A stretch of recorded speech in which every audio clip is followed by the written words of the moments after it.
Afin de vérifier les différents paramètres qui peuvent influencer la poussée d'Archimède, nous allons simuler avec cette animation l'influence du volume d'eau déplacé, l'influence de la nature du liquide et l'influence de la masse du solide.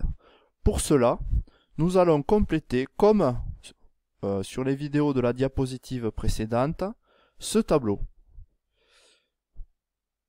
Et nous allons utiliser cette animation en cliquant ici. Donc l'animation s'ouvre par défaut comme cela. On clique sur cet onglet qui nous permet ici de choisir un objet quelconque. Donc vous cliquez sur mon objet.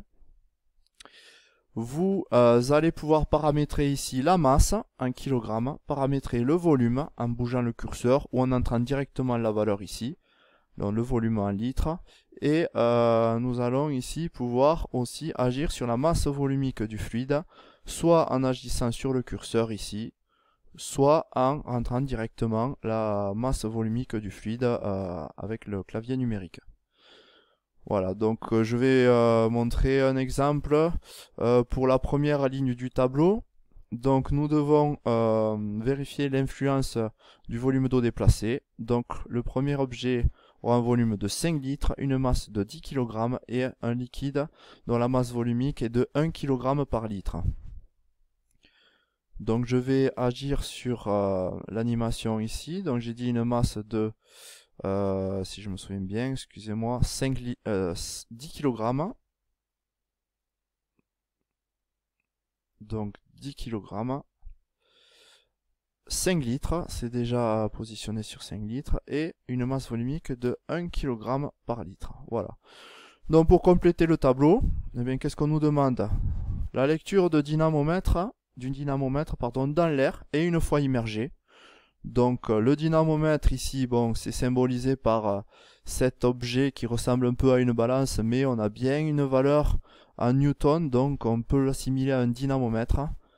Hop, je mesure le poids de l'objet en newton, 98 newton. Donc on peut ici indiquer 98 newton. Une fois immergé,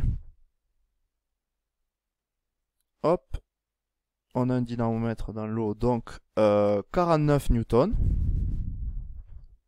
49 newtons. Et on peut ainsi calculer la valeur de la poussée d'Archimède en faisant la soustraction donc du poids de l'objet, qui est ici de 98 newtons, moins la valeur indiquée par le dynamomètre une fois l'objet immergé.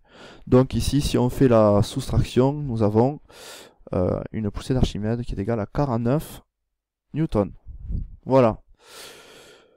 Je vous laisse paramétrer l'objet 2, voilà, puisqu'on veut vérifier ici l'influence du volume d'eau déplacé. Je vous laisse faire toutes les autres, vérifier tous les autres paramètres en agissant comme je viens de vous le montrer sur l'animation. Voilà, alors vous pouvez ressortir l'objet, voilà, faire varier la masse, le volume, je répète, et la masse volumique du fluide. Et nous avons deux dynamomètres à disposition, un dans l'air et un lorsque l'objet sera immergé. Voilà, à vous de jouer.